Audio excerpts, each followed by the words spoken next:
আসসালামু আলাইকুম। System academic কেয়ারের পক্ষ থেকে জানাই আন্তরিক সালাম ও শুভেচ্ছা। আমি শুরু করব সপ্তম শ্রেণী গণিত 2025 সাল নতুন বই 2.1-এর 3 নম্বর প্রশ্নের সমাধান। আমরা এখানে ঘ এবং ও আমরা গত পর্বে বাকি দুটো অঙ্ক করেছিলাম। এখানে আমরা সলভ করব ঘ নাম্বার এবং ও। প্রথমে শূন্যস্থান পূরণ করো। অনুপাত দেওয়া আছে 1-এর 3 বা 3-এর 1 বলি, 1-এর 5 বা 5-এর 1 বলি। নরমালি 3-এর 1 পড়ার নিয়ম। আমরা দুটো অঙ্ক এখানে করব ইনশাআল্লাহ। প্রথম ম্যাথটি, তাহলে যেহেতু অঙ্কটা এখানে দেওয়া আছে, আমরা ডিরেক্ট লিখবো বা।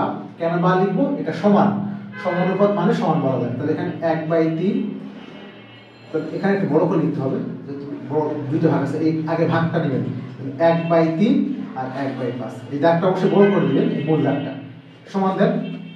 আগে দাগ দিয়ে নেবেন, স্টেপটা ভালো দেখতে লাগবে। খালি ঘর 7/10। এখন দেখেন আপনি কোনাকুনি গুণ করুন, বাট কোনাকুনি গুণ করার ক্ষেত্রে দেখবেন চাচ্ছেন খালি ঘর, তাহলে ওকে বামে রাখবেন। তাহলে আপনার লাইন করে দেবেন খালি ঘর ইন্টু হলো 1/5 সমান এটা কোনাকুনি, জাস্ট কোনাকুনি গুণ। তাহলে 1/3 গুণ হলো 7/10 জাস্ট। এখন এখান থেকে আমাদের খালি ঘর রাখবো, সমান কি হবে 1/3 থাক, কোনো গুণ করার দরকার নেই, 7/10। এই মানটা গুণ আছে ওর দিকে উল্টা যাবে, ভাগ উল্টা। তাহলে এখানে কিন্তু হলো 5/1। তাহলে বা লাস্ট লাইনে অতএব লিখবেন, অতএব খালি ঘর ইকুয়াল টু কি হচ্ছে, 5-1-এ 5, 5-2 = 10, 7/6। এখন এই জিনিসটা আপনাকে একটু মানে ক্লিয়ার করে দিই, অনেকেই বোঝেন না। দেখেন কি ক্লিয়ার করে দিলাম। দেখেন আপনি এটাকে খালি ঘর লেখার দরকার নেই। এই 1-এর 5 ডান দিকে গেলে কি হবে, এটা সমস্যা আছে। এখানে ছিল খালি ঘর ইন্টু 1-এর 5 সমান, এখানে মনে করো 2, 3 যা কিছু থাকে। এখন এই মানটা ওর দিকে গেলে কি হবে, বাচ্চারা ভুলে যায়। তার একটা সহজ ট্রিক শেখাচ্ছে। দেখেন নিচে একটা 1 দেন, এবার এটা বসে দেন। সাপোজ এই 5 কার লাগে গুণ, উপরে গুণ। এই 5 কোর সাথে উপরে গুণ, এটা নিচে। তাহলে এই মানটা ওর দিকে গেলে উল্টে যাবে, 5 উপরে যাবে, শেষ।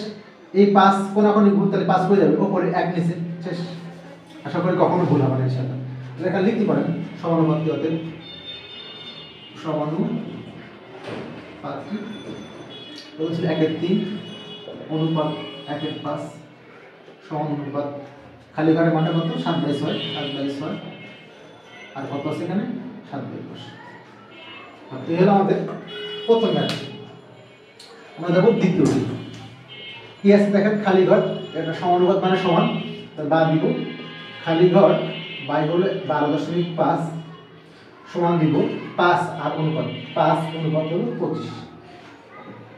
এবার খেয়াল রাখবেন এখানে কিন্তু দশমিকটা পরে উঠাবো, তার চেয়ে এটা বামে নিয়ে আসেন। খালি ঘর গুণ হলো 25, 5 গুণ 12.5 বা খালি ঘর ইকুয়াল টু কি হবে, 5 ইন্টু 12.5 বাই হলো 25।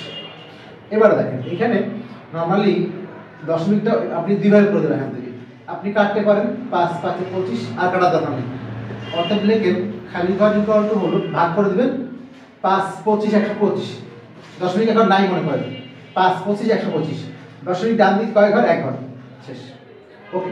আর যদি এটা না করতে চান সেটা দেখেন কি ভালো করে করতে গেলে 5 ইন্টু 12.5 নিচে হলো 25।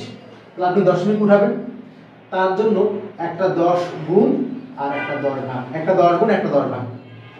এবার কি হচ্ছে ঘটনা, এই 10 গুণ আর 10 ভাগ জন্য এই 5 ইন্টু এই দশমিক 10 গুণ করলে কি 12.5 গুণ 10 কি হয় বলেন তো, 12.50। দশমিক একটা করে, তাহলে ওই দশমিক সহ কি বাদ হয়ে যাবে। তাহলে এখানে হচ্ছে 125, নিচে হলো 25 গুণ হলো 10, 5-5-এ 25, 5, 25, 125, 25-কে 10 দিয়ে ভাগ করে 2.5। না স্যার আমি এটাও করবো না, আমি আর একটু শর্ট চাই। তাহলে কি করবেন, 5 ছিল ইন্টু হলো 12.5 আর নিচে ছিল হলো 25। তাহলে দশমিক উঠাবেন বলে নিচে একটা 10 দিবেন, দশমিকটা উঠাই দিবেন, কাজ শেষ। সেম কাটাকাটি 5-5-এ 25, 5, 25, 125 ভাগ করলে 2.5। তাহলে 3টা নিয়ম করে দিলাম, যেটা ভালো লাগে সেটাই করবেন। আশা করি বুঝতে পারছেন। সিস্টেম একাডেমিক কেয়ারের পক্ষ থেকে আন্তরিক সালাম জানিয়ে শেষ করলাম আজকের মতো ক্লাস। আল্লাহ হাফেজ।